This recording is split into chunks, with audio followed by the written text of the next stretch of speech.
We're delighted that we're able to connect with the street, and it's time this happened, as I said. And I was trying to invent a new phrase, and I think we've all got to find the hero within ourselves, and there are a lot of heroes here today. But the heroes need to connect with people like Daoud, who've been working on monetary reform all their lives. And there is a global monetary reform movement. And it would be a shame for activists out there not to learn from those who've been studying for many years. The other thing I want to say today, so background to global vision and why we're here. We're looking at the diagnosis and the solution. The other thing I want to say briefly before I introduce the speakers is Global Vision has been engaged in promoting an ethical, you need to know what's different about us compared to all the others. We've been engaged in promoting an ethical, moral and Islamic, that's universal Islamic values, in terms of financial and economic solutions before the crash, during and now. So we're not new to the game. And we have been providing a platform to other monetary reformers, organizations and companies actually, to articulate a holistic paradigm and solution. And our vision is very simple. I'm not going to chalk it out today, but just to give you the big picture, we have got a vision of a moral political economy. A moral, that is the key word. We've got a vision for a global, moral political economy. And we believe that the method, this can be achieved without war and riots and other methods. But that means that we need to move towards a universal paradigm shift. In other words, we need a moral, spiritual, cultural revolution by the masses. Let me repeat that. We have a vision of a global moral political economy which can only be achieved by moving towards the universal paradigm shift via a moral, spiritual, cultural revolution. That doesn't mean war, civil war, or riots. It means basically mass re-education of the people. Indeed, I would be delighted if we had a burning of certain economic textbooks. That's one of the implications. A lot of the junk that we've been fed, these theories, disguised as a discipline, should be burnt. That's one of the implications of this revolution. Not war or riots.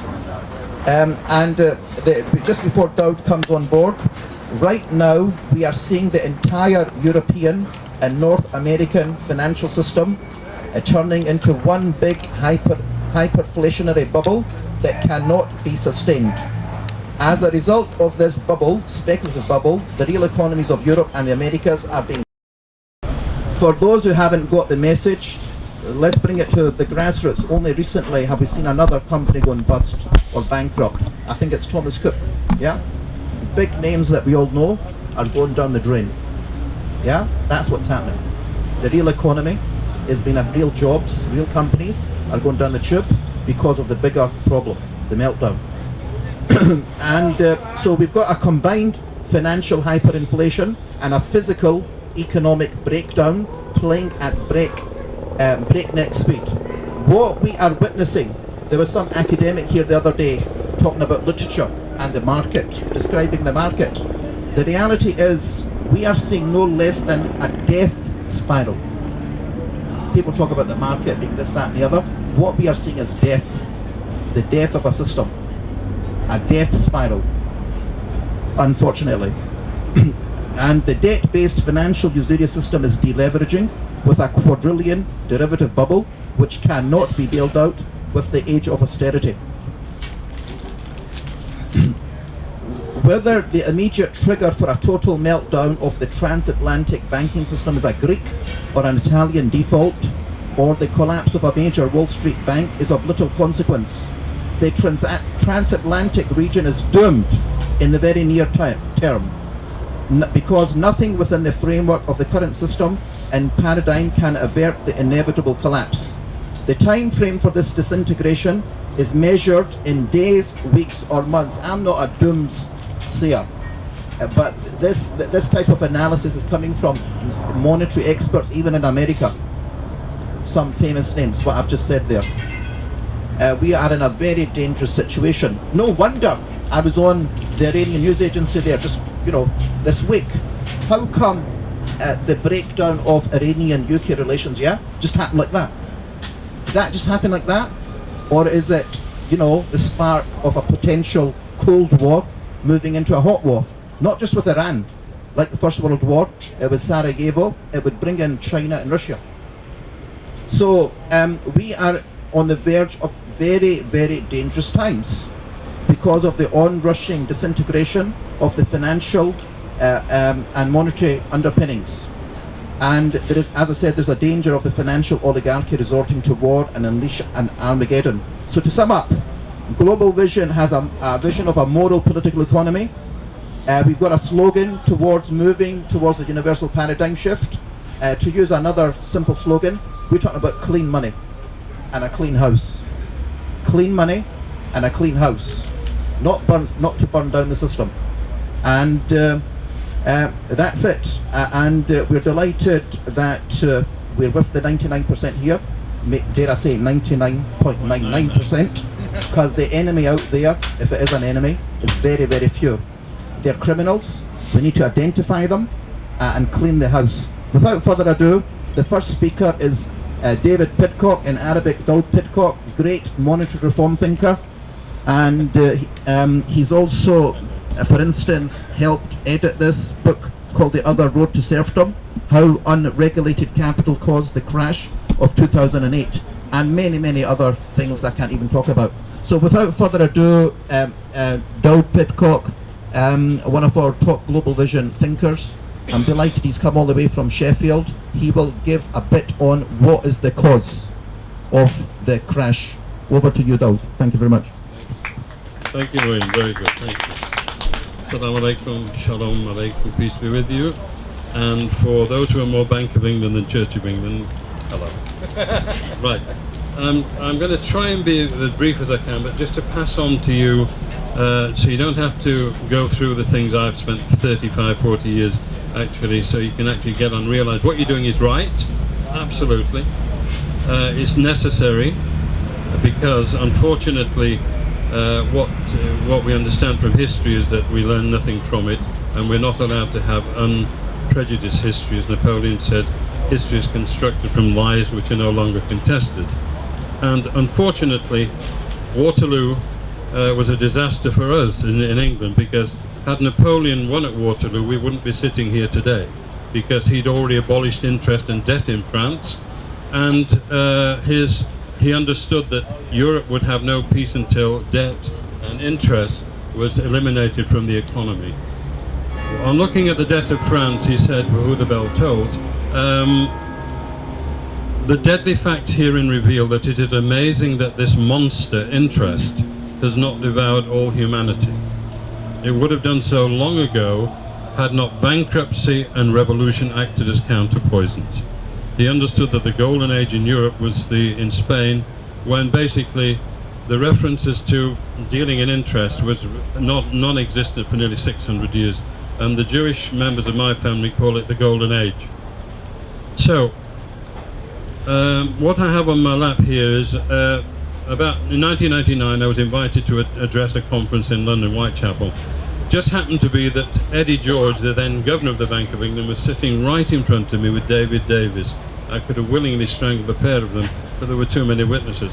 Anyway, at the time, if Moeen would hold up this book we have here, not this one, no, there's one underneath, and this was Napoleon and Islam, a book we had translated by one of the great monetary reformers, James Gibbs Stewart, translated this, originally French from 1914, but this is the real history of Napoleon, and the fact that he had basically converted to Islam and had adopted the entire principles of interest-free banking. And sorry, it's okay. Right, and so as it happens, I wanted to give a copy to Mr. George. So I gave him a copy of the book, and he wrote to me, and we started quite a lengthy correspondence. So this is his reply to my letter. So we have it from Eddie George, then the head of the most prestigious central bank of the world until the Federal Reserve came. Yeah, that's fine. Yeah, no, leave it all there. Right, so thank you for your letter of the 10th and the book which I'm reading. I'm sure you will not be surprised to know that I have considerable difficulty accepting some of the points you raise therein. As a starting point, you say the trend towards war is inherent in the internal economy of the modern nation. I was quoting there from Archbishop William Temple, who in 1942, almost not very far from here, was actually saying that the war was caused by the deficiencies in the monetary system and interest, debt-based interest, monetary system being the cause of war. And he then goes on to say that basically he's saying that what we were proposing is an Islamic or an ethical, Christian-based or Jewish-based. If we had the Torah, we would base it on Deuteronomy and the other prohibitions of debt and interest. And so this, then several weeks later, I happened to meet him in Sheffield. He came to Sheffield for a talk with when Galbraith had just had his final, oops-a-daisy, nice trip. Right, and he and I had a meeting in Sheffield, and then several telephone conversations about the problems, and he was trying to find out how an Islamic system could be introduced, or a system that is ethical, that would be agreeable from the CCMJ, or even from the rabbis who we are in correspondence with, and who understand that debt and interest are the cause of all their problems and all our problems. As it's important, I'm not going to dwell too much on this, except to say that the problems in this city began partly because of what happened very close to Sheffield, in Chesterfield, in 1688, where we had the meeting of four major people: the Duke of Devonshire, the Earl of Leeds, the Earl of Danby, and they met in Revolution House to plan to bring William of Orange to the United Kingdom here, and that is called Revolution House. We'd had Oliver Cromwell, we'd had then basically the deal to get rid of the king, but the deal was to set up the first central bank, and that deal was done in 1694 with the original debt and loan to William of Orange, which still stands today at, the original debt was 1.2 million, but it was levied on the British people at 8% till the Day of Judgment.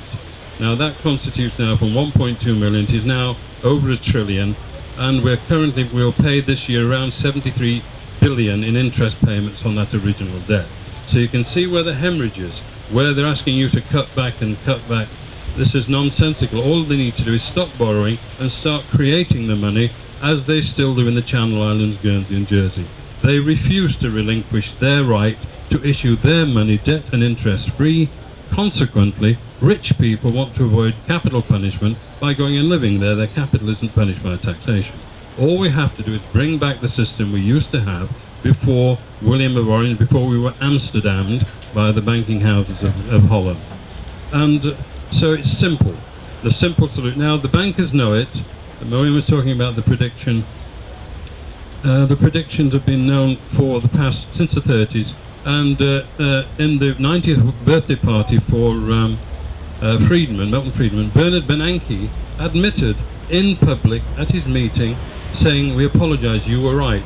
We, the Federal Reserve, caused it, but we will not do it again." They've just done exactly again what they said they were not going to do. The problem is in the fact that the money is privatized, piratized, let's say, those from Somalia, piratize the banks.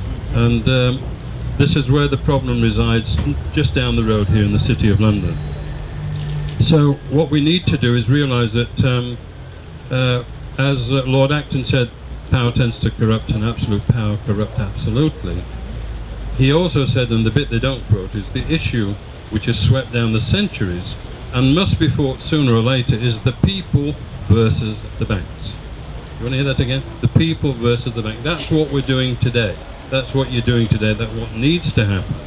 And Gladstone, who was also elected, he said the Bank of England, from becoming the banker's bank, has become the government's government.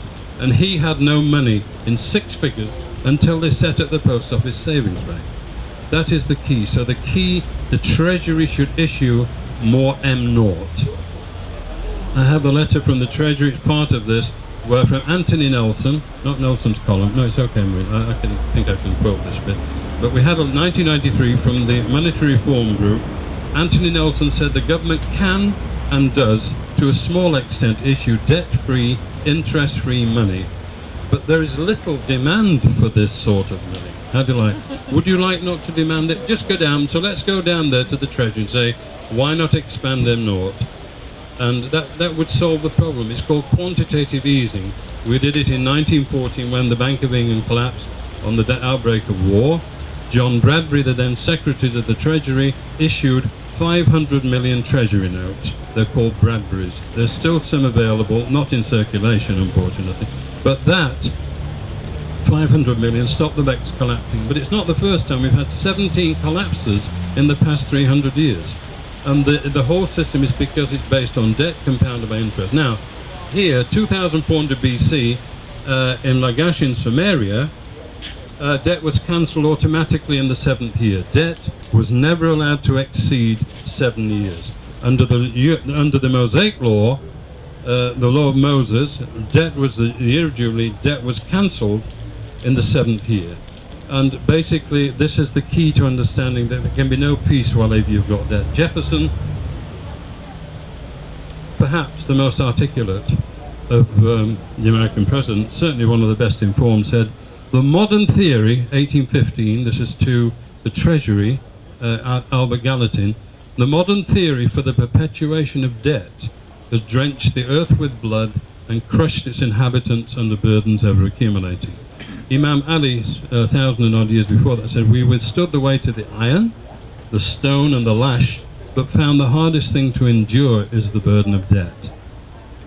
The riots that we've seen in Tottenham, we had, remember, in 1999, just that same year that the letter was here, they were having the riots then. It was the anti-capitalist carnival. Remember that? But it's the same problem. The cause of the problem is always indebtedness. People cannot withstand the burden of debt. So, it's very, very, very upsetting to see people having to do this. There's no need. Let's stop it. Thank you.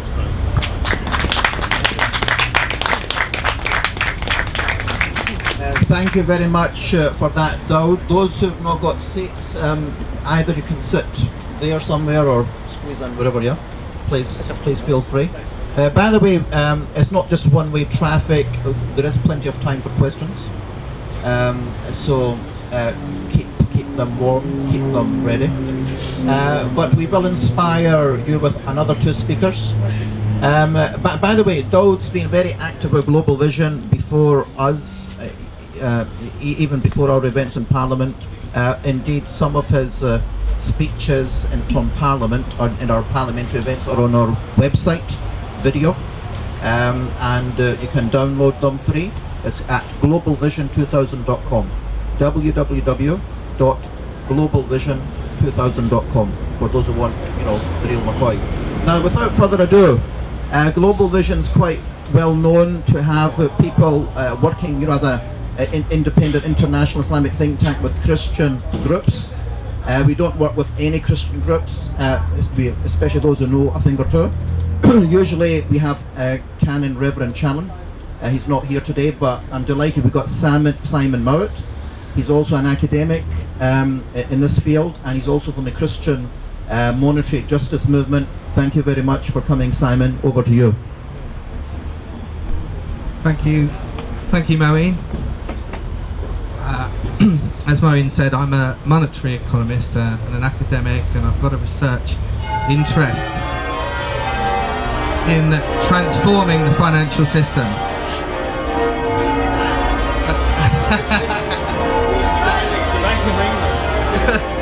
Yeah.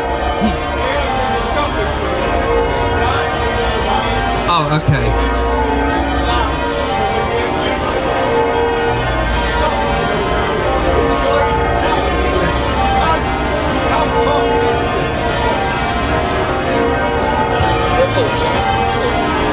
We'll pause. Carries on for about 10 minutes. Oh, okay. What would you like to do? Wait.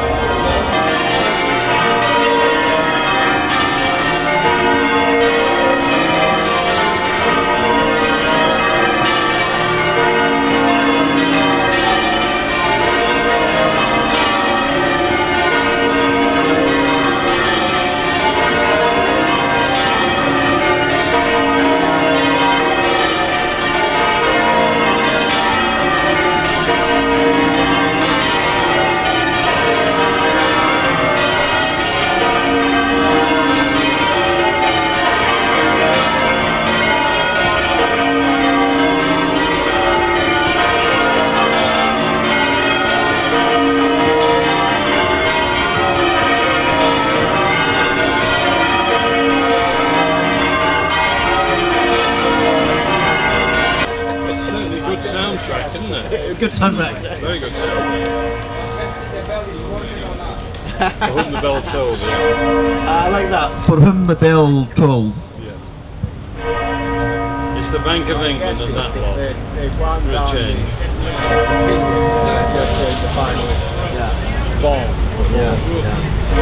That Southampton report, you're just going to look at it, you'll not put it down. Just grab a seat. The bells don't toll for us, hopefully. I think it's some of the institutions in this area. Okay, let us start again. A'udhu billahi minash shaitanir rajim. Bismillahir rahmanir rahim. In the name of the Lord, the most gracious, the most merciful. Without further ado, got some new faces again. My name's Moin Yassin from Global Vision. We got delayed by half an hour. That is fate, our destiny, but we continue the journey for the truth. Daud Pidcock spoke very elegantly and succinctly. Thank you. And as I said, his speech is also on the website video from the House of Lords on Global Vision. That's www.globalvision2000.com. Our second speaker, without further ado, is Simon Mowat. He's representing the Christian Council for Monetary Justice. He's been at it for a long time. Over to you, Simon. Thank you, Moeen. Well, this is an interfaith forum in a sense, but we're kind of working together. It's not really a cozy interfaith sort of forum. In a fickle sense, it's based on a genuine desire to work together and genuine friendships in many cases as well. And we're really seeking solutions that work for people. We're trying to find the issues that resonate with the major faiths and also the secular community as well, and this is really our desire. We recognise the need that we need to be working together. We're in this together, and unless we actually find these solutions, people and planet are in a serious state. Marx in the 19th century pointed out that philosophers interpret the world, but we need to change it. The point is to change it. And I'd like to just point out a little quote that I've found from Capital Volume 1, which is actually a quote from Martin Luther. Marx is talking about Luther, and he points out, Luther shows us very aptly that the love of power is an element in the desire to get rich. And he then goes on to quote Martin Luther and his rant, really, against usury and the charging of interest. The heathen were able, by the light of reason, to conclude that a usurer is a double-dyed thief and murderer. We Christians, however, hold them in such honour that we fairly worship them for the sake of their money. Whoever eats up, robs and steals the nourishment of another, that man commits as great a murder as he who starves a man or utterly undoes him. Such does a usurer, and sits the while safe on his stool, when he ought rather to be hanging on the gallows. Amen. Amen. That's strong stuff, but hopefully we are hoping to bring the whole financial sector into the desire for change. Perhaps not sure about people's particular positions there. It seems to me that we need to actually establish reform of the financial system. Yet at the same time, we have a capitalist system that's been around for a good 500 years, from mercantile capitalism into industrial capitalism, with the debt-based money system that we have associated with it. But it seems to me that we've reached that point in time where we need to directly identify that economic system as the root of the problem. The root of our political issues, social issues, and so forth. And we have a responsibility for our children here. We need to actually find a solution that works for people and works for planet. And that's why we're here. An issue I just want to really get across is something that's quite close to my own personal conviction. I used to think that in order to bring about real change, one first of all needed to understand the problem at a deep level, in terms of understanding the mechanics and rationale and alternative theories and some of the practicalities needed for transition. And I still do believe those things are important. But I thought it was a case of trying to win hearts and minds. I now believe it's more a case of trying to win the heart. I'm not sure if you're aware or not, but there's been a recent scientific study called heartmath.org. They've recently published their results. And one of the significant findings of this particular scientific work was that we don't actually think in our minds, we actually think in our heart. And I find that a very, very interesting dynamic. I'm very conscious of the fact if I'm listening to someone speak or if I'm reading something, if my heart favours the particular person, it almost sends a message or a signal to my brain to find a reason to latch on what I actually feel in my heart. And if we don't favour someone, if we don't favour what they're saying or the spirit of what they're saying, it's almost like the brain looks for reasons to criticise. And for that reason, it seems to me that because we actually need to build something together here, this is a Judaism, Islam, secular, Christian collaboration that is required here. How are we going to find these principles that work for everyone and work for the earth? So it seems to me that we need to find principles, ideas that actually resonate in the heart of all of these different faith communities. And if we can do that, then I think we're in a position to be able to actually do something. So I just want to say thank you for the Occupy movement, for bringing the issues forward. And it's a great encouragement to people that really genuinely desire change.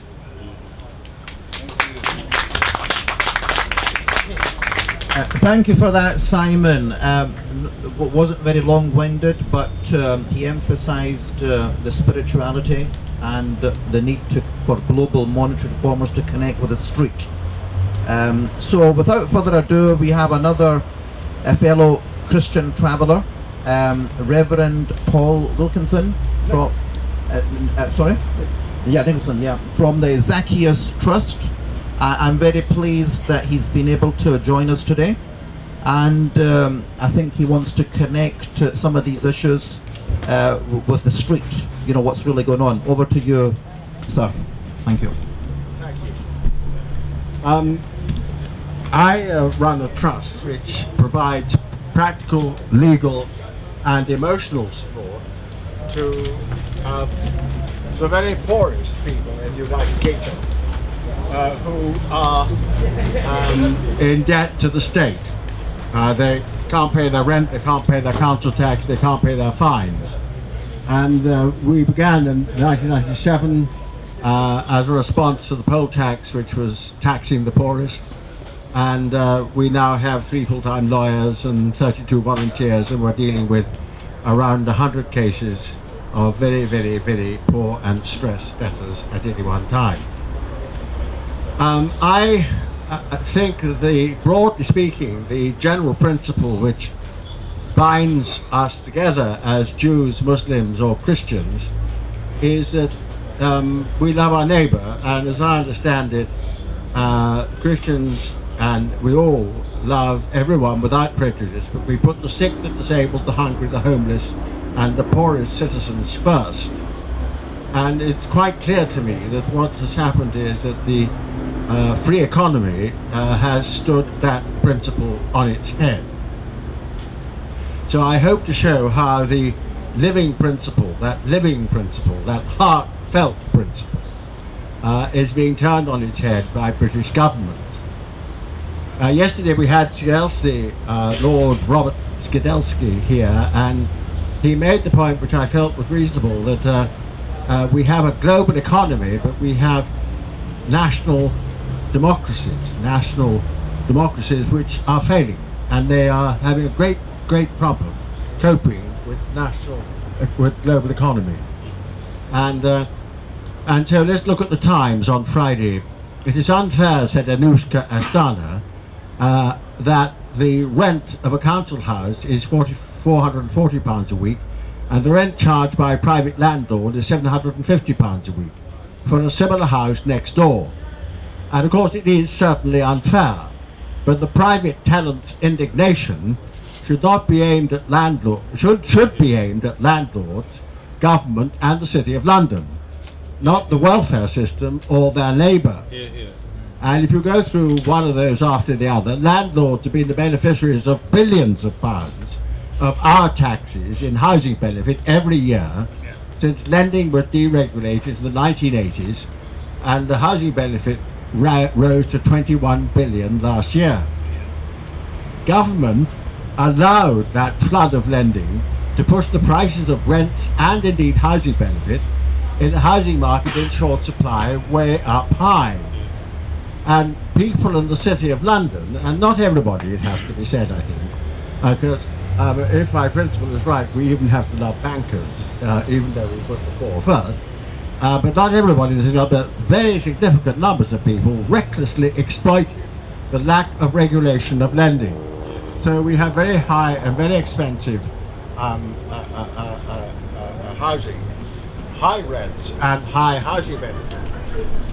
The landlords and indeed the wealthy have not taken a hit at all. There's nothing serious is happening to them at all. In fact, the headline saying the Queen is going to have to suffer austerity, I mean, it won't happen at that level. She may not be able to put up her budget by anything for a year, but she's not going to feel anything at all. Whereas the people I'm working with are feeling it. It is the welfare claimants, the low paid, the poorest, who are paying the penalty for 30 years of bad government. And indeed, that is what we've had, bad government, for well over 30 years. So the landlords and wealthy and the landowners are untouched by deficit reduction. And let me describe in detail some of the problems that are being faced by the very poorest in this country. Housing benefit caps will result in rent arrears, eviction, and indeed of an exodus from Westminster and Kensington boroughs out to Tottenham, out to London, and even further. People will simply not be able to pay their rents. At the moment, the people we're meeting who are going to be caught by this from the 1st of January are simply in denial. They can't believe it's happening, and I must say I have to pinch myself to believe it's happening. Uprating a benefit from RPI to CPI reduces by £1 a week every £50 paid out in unemployment benefits every year. So adults' unemployment benefit is £67.50. Already half the government's poverty threshold and 42% of the Joseph Roundtree minimum income food standard, and that will be worth £57 in 10 years' time. Meanwhile, the Joseph Roundtree minimum income standard for food is £46.31 a week, and in 10 years' time, if nothing is done about adult unemployment benefits, the price of food will be higher than the adult unemployment benefit, which has to pay for, of course, transport, clothing, and other necessities, and is already so tightly squeezed that he can't do that. And the first thing that this government did when it came into power was to launch the Savings Account and Health in Pregnancy Grant Bill, which, together with other measures, has removed £1,734 from the income of unemployed pregnant women while they're pregnant and during the first year of their child's lives. Now, British governments have been unable to grasp since 1972, when Professor Michael Crawford showed, specifically, quite scientifically, and indeed internationally supported, the fact that women need a healthy diet before they conceive and while they are pregnant, to diminish the risk of lifetime mental and physical ill health of their children.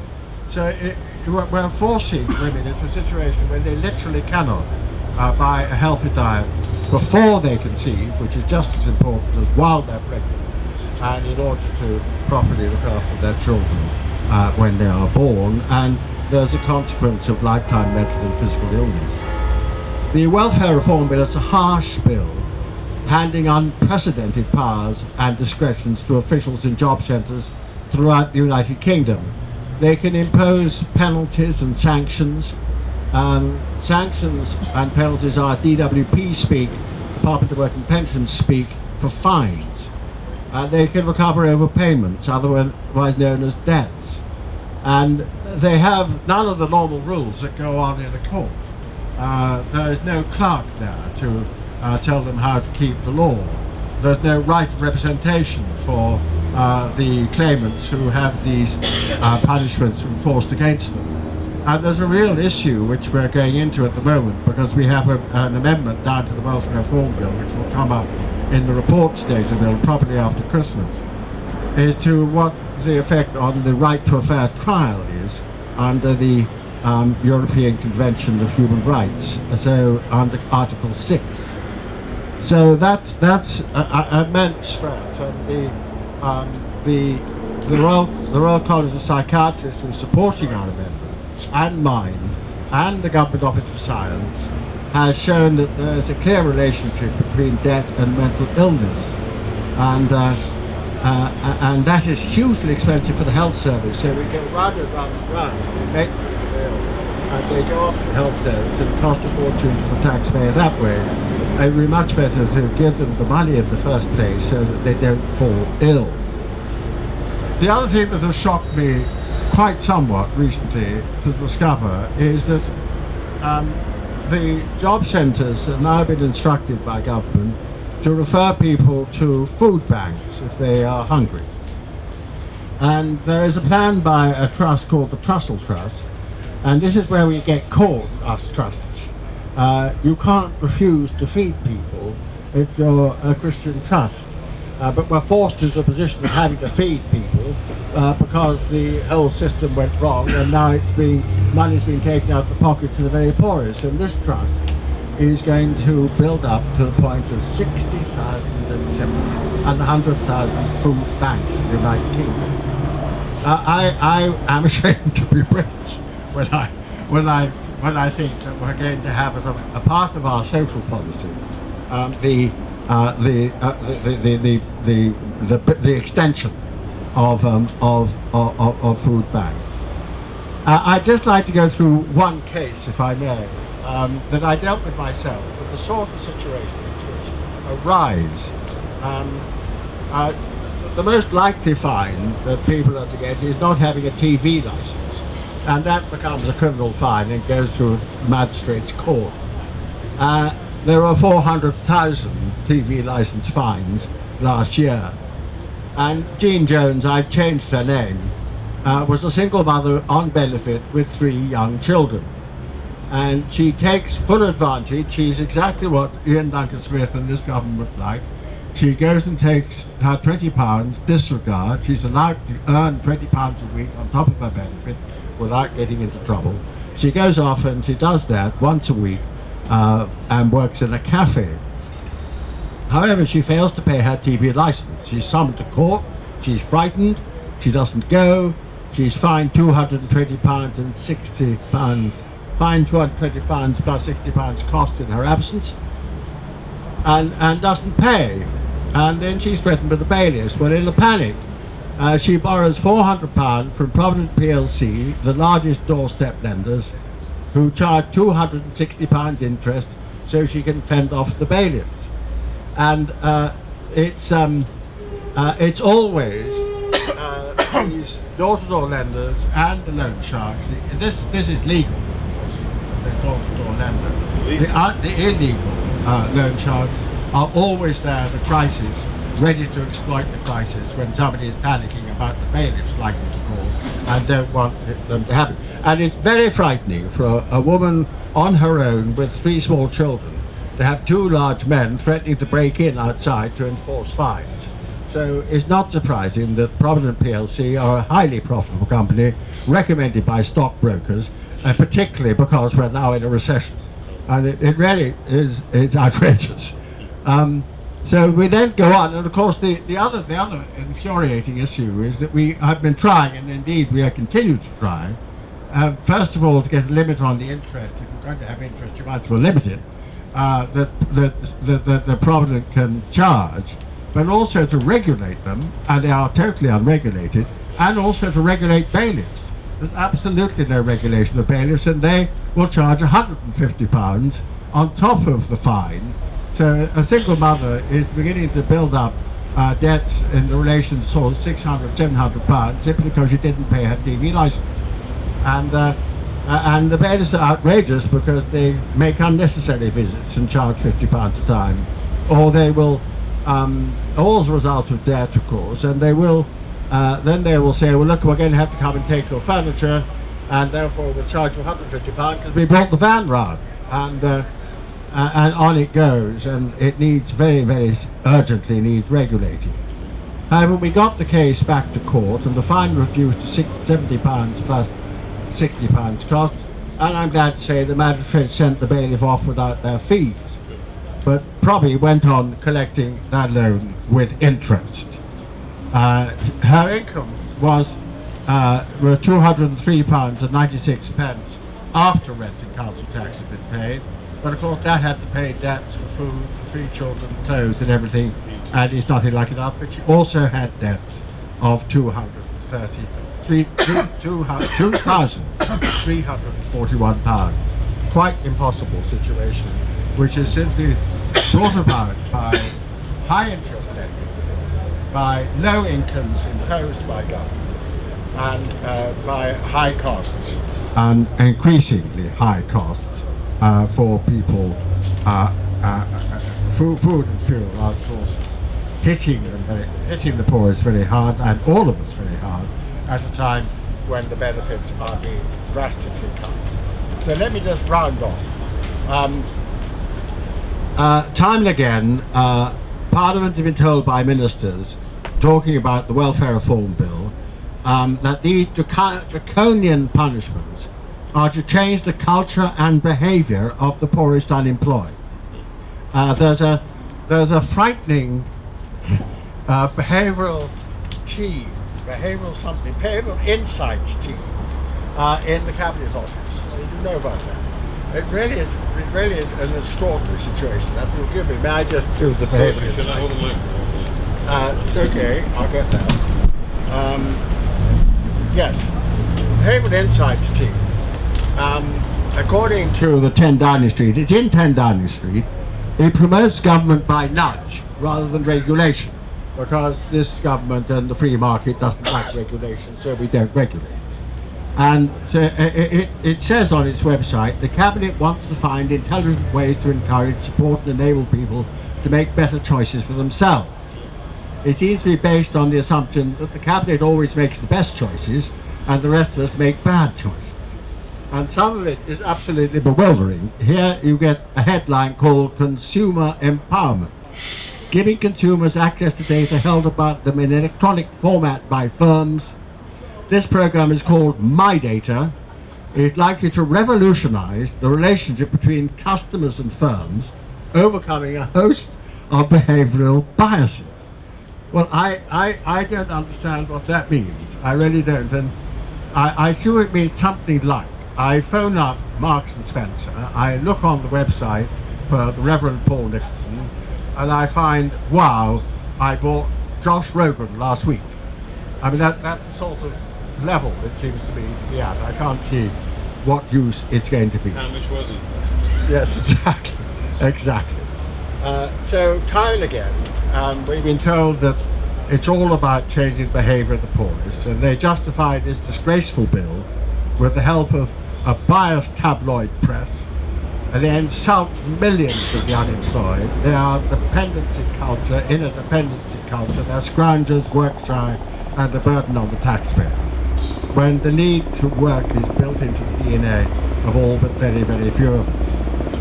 And if we're going to have an ethical and moral economy, we've got to get our lending under control, our interest under control, and we've got to put the poor first, which I hope I've illustrated is quite simply not happening and is not being done by British government.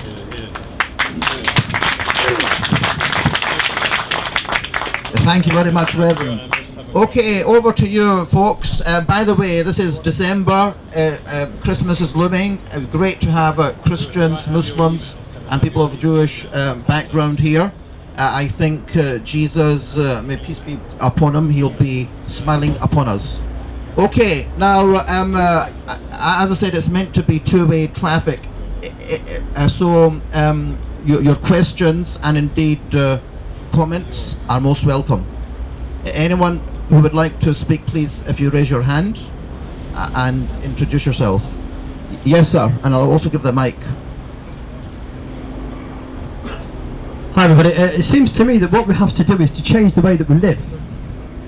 We've got to go from a system of consumerism and materialism to one of minimalism.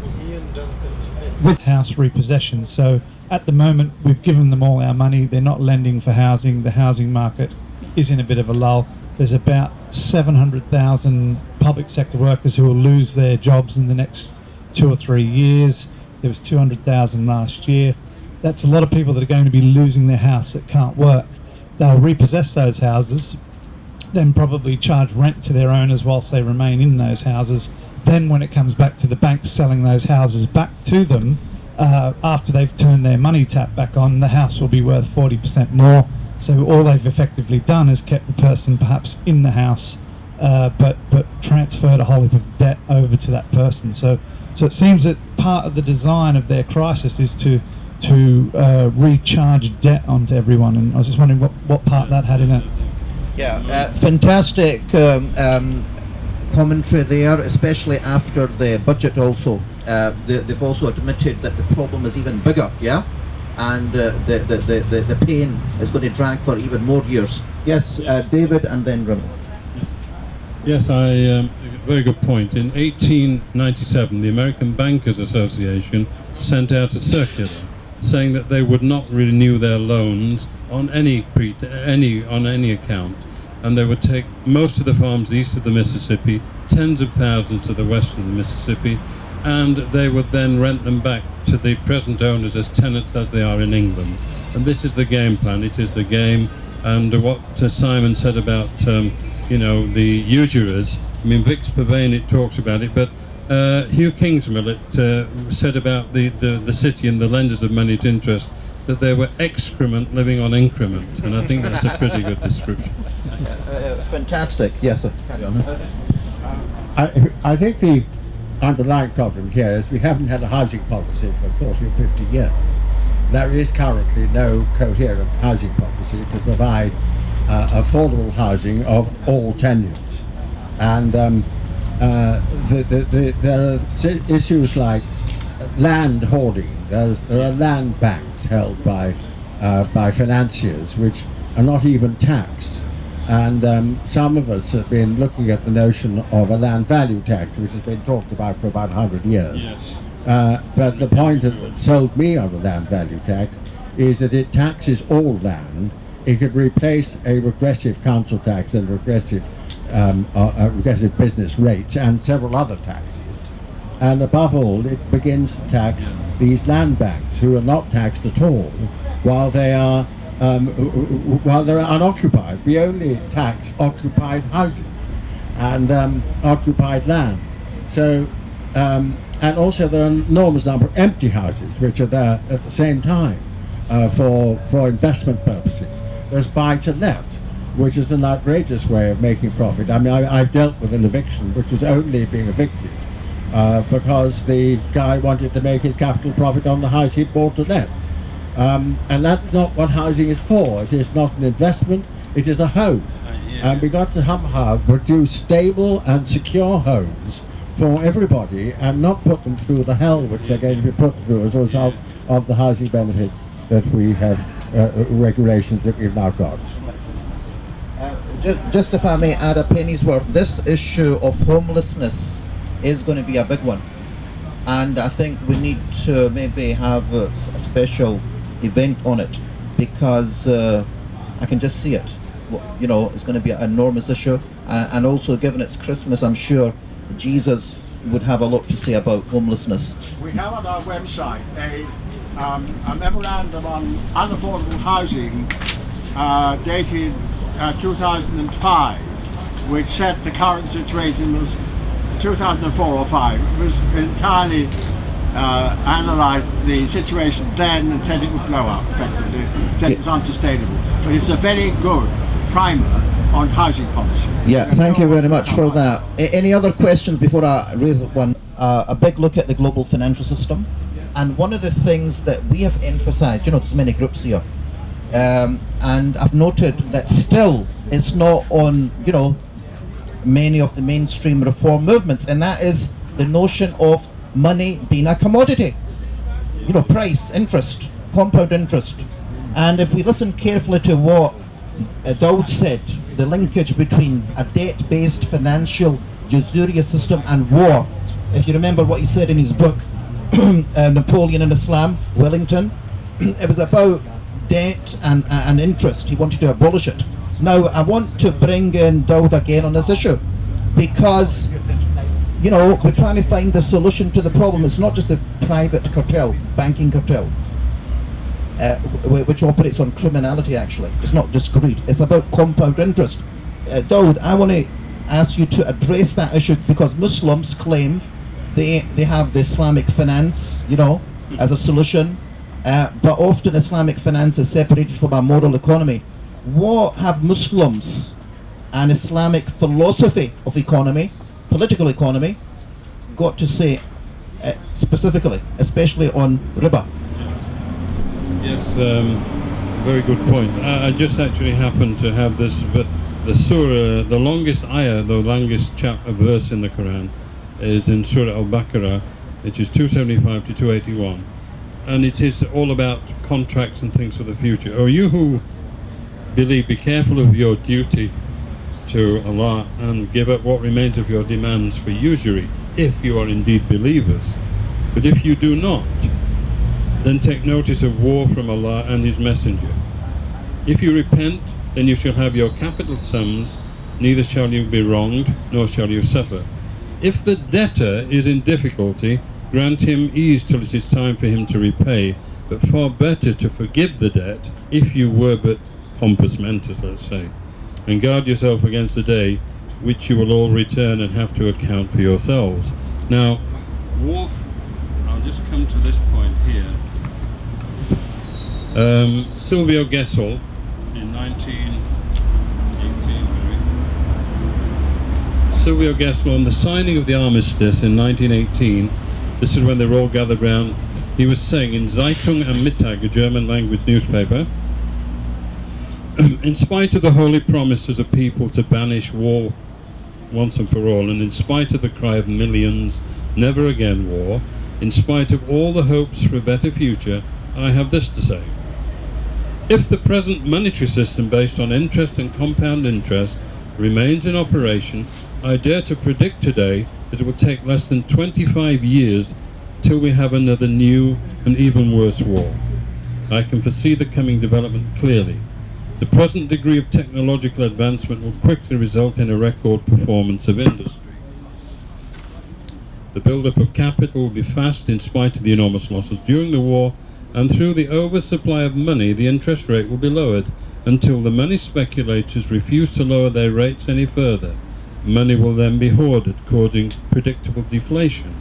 Economic activities will diminish, and increasing numbers of unemployed persons will roam the streets. Within these discontented masses, wild revolutionary ideas will arise, and with it also the poisonous plant called supranationalism will proliferate. No country will understand the other, and the end can only be war again. That's the promise from God. If you have interest, you will be visited by war and pestilence and everything. And this is what I was saying earlier, that there was the definition of Deuteronomy, which prohibits usury, only allowed the children of Israel to lend money at interest if they could not destroy a people who they had a right to defeat by force of arms. So interest in any society, in any community, is a weapon of war. You will self-destroy yourselves as a result of allowing it to happen. You must forbid it. Thank you for that. I need to emphasize what he's just said, because in the global monetary reform movement, especially Western, this notion of interest is taken for granted. And I think that's a unique contribution One more point. Global Vision has made here, that it's not just about debt-based system, fractional reserve banking, financial oligarchy, but a usury, compound interest-based system is not normal. It's abnormal, and it will destroy us all. It creates financial aids, acquired investment deficiency syndrome, and that's one thing. But as the point that I was going to say earlier, Dennis Healy said, such world events as the crash of 1932 and the other thing, world events occur, they are made to happen. They don't happen by accident. Whether it is to do with national issues or commerce, and most of them are staged and managed by those who hold the purse string. Now, Dennis Healy was former British Secretary of Defence and the Chancellor of the Exchequer. Now, the last crash that occurred 2008 was already planned as early as 2004, and I can prove it from David Blunkett's diaries. July 2004, David Blunkett confirms it, and he's saying here, basically, and so to Special Cabinet, to the spending review announcement on Wednesday morning. Gordon was extremely friendly and talked very positively about the Home Office and me. He painted a picture, however, of what would happen from 2008 onwards, of 1.9% average growth, how dreadful things were going to become, and how everybody needed to wind down what they wanted to do now. This is 2004. I just couldn't resist putting my hand on his shoulder and saying, I'm really surprised that you would want to continue being Chancellor with such an awful, dreadful scenario. There was utter silence. I could feel jaws dropping. Then everybody began to laugh. When I saw Tony Blair afterwards for a private meeting, he said, only you could have got away with that. And I thought to myself, I wonder if I have. But I just couldn't resist making the comment. So, they knew, Goldman Sachs, the whole thing is a charade. Everything is planned, everything is run, everything, or the idea of Chinese walls is nonsense. It is a game of con men, and as Churchill, to paraphrase him, never in the field of human contricts has so much been owed by so many to so few. Thank you, Dawood. So back to the slogan of moving towards a universal paradigm shift, clean money, clean house. I'd like to pass it on to Simon from the Christian Council for Monetary Justice, what he's got to say about debt-based and financial usury. What would Jesus say? I suppose we could ask him. I just want to make a point, and I agree with what David was saying, that we need to eliminate interest from our financial system. And this will go a tremendous way, I believe, to creating the type of world that we want to live in. But I do think, just as a word of caution, that there is more to deal with capitalism. There's more than one route of exploitation within capitalism. The money system is one. Another route of exploitation is rentierism, the ownership title to property, be that land, be that houses, as we've been discussing, be that technology. And the access to the ownership title of these items of private property can be leased and rented, and it gives power to rentiers that can earn an unearned income from their property. So there's a danger, perhaps, as the world's media has turned its attention to the financial sector. And one of the things that slightly concerns me about this is that why is there so much attention focused on the finance sector? Why have the global media been happy to let us know about Fred the Shred or other financial sector institutions? And it seems to me that perhaps we're meant to be hating the financial sector at the moment, and I guess one of my concerns is that if we wanted to deal with a national deficit and a accumulated national debt, we could, as has already been suggested today, introduce interest-free provision of treasury bonds, which would save the 70 billion annual interest currently being charged.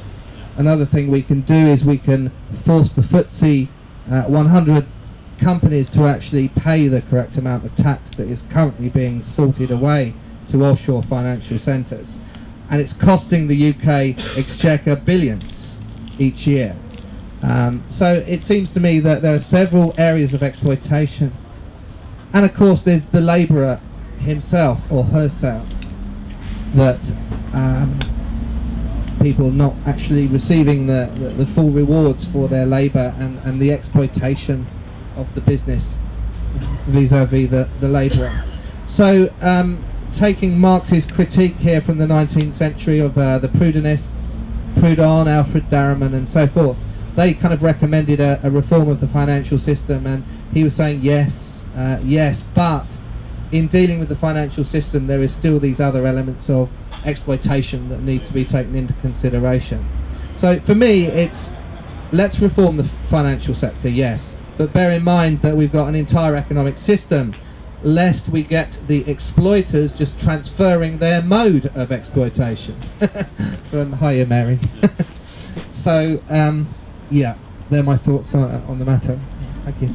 Yeah, thank you very much. In my years, I have come to the conclusion that one useless man is a shame. Two is a law firm. And three is an entire Congress. Now, what I'm here to suggest is that there are enough in this room here to bring world peace and to change the whole system. Right here. Right here. And the scientists today agree with you when they say it's the heart and not the head. Because the heart has an electromagnetic system which can actually go around the world. It has no geographical space to it, and there's no time constraints to it at all. So that's why prayer works. But it's not like it's prayer to some deity that is external to ourselves and up in the sky or whatever you may want to do. And so I must say that I'm a metaphysical Christian, but on the other hand, I'm so excited about Buddha. I'm so excited about what Muhammad has said in a book that's called Peace. Get that? Peace. So Islam is peace. However, what I'm saying essentially here is there's no program that's going to solve this. I'm glad you're doing your research. I'm glad other people are doing research. There's no program that's going to solve this. It's only a shift in consciousness which does the job. That's why when people know that I lecture on ontology, they say, what's ontology? What's ontology? What's ontology? Well, it's the other side of cosmology. So cosmology is a universal principle. The ontological principle is within. It is within. So now that our scientists and our spirituality people can come together and say it's basically the same thing, that it is our consciousness which shifts the world situation. And that shifts the behavior, and it shifts the attitude, and it actually comes more from love than it does from power. And so here we have a situation, yes, where we can allow this to happen. Let's have more tent cities, but on the other hand, I like the first thing I saw when I came here on the first day. It said if Jesus were here, he would not be in that domed building wearing a robe and maybe a hat. He'd be out here in his bare feet with us. Because that's what's actually needed. And you're doing a very good job. I've been on the planet for 84 years now. Wow. And from that standpoint, I say that we've been waiting at least 70 of those 84 years for this to happen. But it also, I'm around for another 84 years because we've got to get the thing really functioning. And so please join me in that. I love you all, and I also recognize that this is where the power is, because this is where the consciousness goes into its Christhood and goes into its spiritual space, and we're all a part of that. And just look at yourself within and realize we cannot do it without you. Thank you very much for that, Carl. What can I say? Reaffirmation to the heroes within ourselves. Anyone else? Anyone else want to make a? Yeah, sorry. Yeah, I'll come back to you if I may. Anyone else want to open it up? Yes, from the Occupy movement, please. And so we want to be monetary reform, not momentary reform. Just a very quick comment. I was here, to tell the truth, I was here by mistake yesterday because I thought it was today. But very fortunately, I was able to hear Lord Robert Skidelsky talk. And he made a very interesting point, which is the current situation is normal because the normal state of capitalism is crisis. And so it's always crisis in capitalism, and it'll go on like that until monetary reform and other reforms take place. If I may take the chairman's prerogative, an budget, yeah, or in the budget, and basically they're saying, well, one interpretation that the pain is going to last longer, yeah. Lo and behold, you know. This comes back to debunking information, financial information, and prostitutes, as some people call them, not prostitutes, but prostitutes, yeah? Disinformation. So we're all meant to suffer longer, yeah? That was certainly announced in the budget. And also they're saying we've got to sack more people, yeah?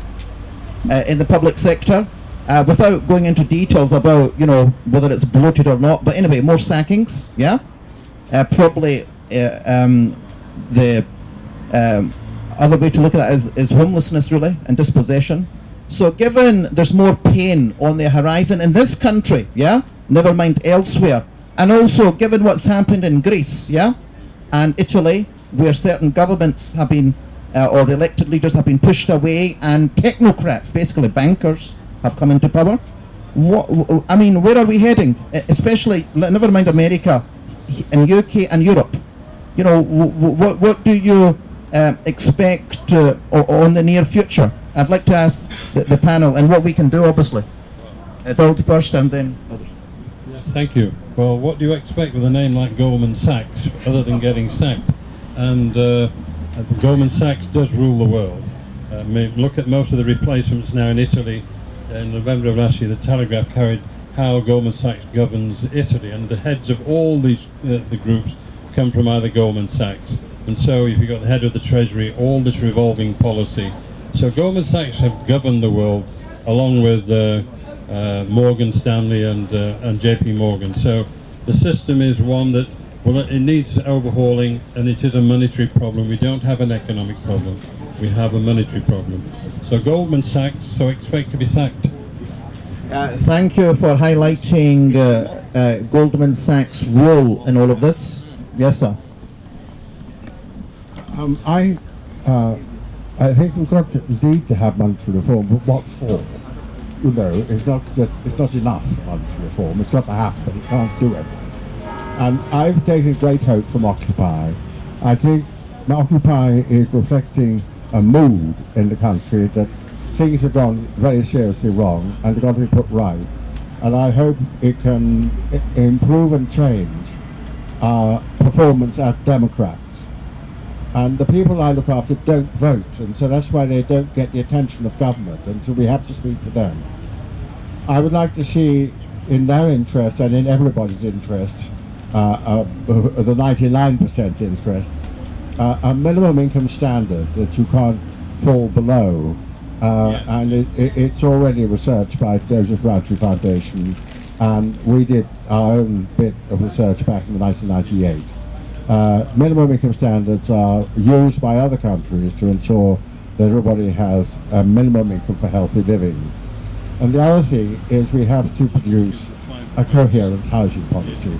We can't go on with the current housing policy where it goes from one crisis to another with no control over who owns what, and maybe a land value tax, but certainly a thorough look at putting at the heart of people's lives the security of housing and the security of an income that you can expect to live on. Mm-hmm. Unemployed, with more if you're employed, certainly, to keep the whole problem of the which government always talks about. They always talk about the moral the moral hazard of having unemployed income is too high, but they never think about the moral hazard of having them far, far, far too low, which is what we've got now. Unless we begin to give people hope in having security of income and security of housing, I think we'll have more riots. And I live in Tottenham. I live about 100 yards from the Carpet-Wright building, and I woke up at 3 o'clock in the morning to see flames pouring out of the top of the building from my bedroom window, and great chunks of carpet going, great arcs landing on other houses, and I wondered whether or not my house would go up because of carpet landing on it, and it didn't. I went out the following morning and I found that the job centre next door to Carpet-Wright had been trashed. The housing office of the local authority immediately opposite had been trashed and torched, and the magistrate's court had been trashed and torched. That was not an accident, and I think we have to take that very, very seriously indeed. Yeah, thank you very much for that. So predictions of more social unrest unless there is fundamental reform. Yes, thank you for that. And also I think you're hinting at the need for a new social contract. Very important point actually. And finally, Simon. Thank you. Just a clutch of policies really, I think, which all need working on. I think we need the interest-free provision of credit. I think we can promote a spread of capital ownership, redistribution of some property, the encouragement of the commons, the encouragement of alternative and complementary currencies, and so forth. All of these things I think will contribute practical policies on the ground, the encouragement of social enterprises, cooperatives, and so forth. This kind of clutch of policies, I think. But I'd just like to say that my fear is that the power elites are quite exposed at this moment in time, and I think they know that. And so I guess I would also wish to recommend a form of Truth and Reconciliation committee, because if any kind of pushing forward the power elites, there's a social work term which some of you might be familiar with about the fact that people need a way out of their circumstances, and if they've been part of the problem, been complicit to the problem, perhaps they've come from generations of people that have been part of the problem, they need a way out. And so for my part, I would like to sort of recommend a serious consideration of offering people a way out. Yeah. Thank you for that, Simon. Yeah, please. Now, it might surprise you to end with some hope. Global vision. He will just end by saying how he saved the country with other Christian reformers. Very briefly, though. Well, look, 1997, Malaysia survived the crash that all the other Asian tigers suffered, and that's because I took personally to Dr. Mahathir at Langkawi Air Show a 5-point plan designed by James Gibbs Stewart, Ken Palmerton, and other members of the Bromsgrove Group, the Forum for Stable Currencies, and he implemented this within 3 days. Malaysia survived. Therefore, if the IMF are telling you one thing, do exactly the opposite. There were 5 points to it. First, a measure of foreign exchange control is necessary to prevent the nation's reserves, its financial lifeblood, being sucked out by speculators. Secondly, that the progressive and accelerating liberalisation of financial markets should be reversed, as this advance towards a global economy robs developing peoples of the benefits of their own national resources. You're not offering any solutions. We solve the problem. Thirdly, and for the same reason, there should be no inclination to privatise or pyratise national assets as a device of paying off government debts. Such assets belong to the people and should not be put up for auction, particularly when the market forces can consign them to foreign ownership. British experience of privatisation proves that selling assets to reduce the national debt is only a temporary expedient. They can only be sold off once, and when they are gone, the cycle of debt and borrowing continues. In the matter of existing loans, that have gone sour. It is impossible to generalise, but each situation must be dealt with on its own merits and wherever possible to try and prevent the creation of acrimony and any trade reprisals that might result, or being bombed by NATO, which by the way stands for no action talk only. Fourthly, every endeavour should be made to avoid further borrowings, particularly from in the form of US dollars. The recent round of currency devaluations has shown this to be a treacherous device whereby international entrepreneurs can buy the local economy at bargain basement prices. And so that was basically the thing. But finally, just one thing there, just hold that point. The same day,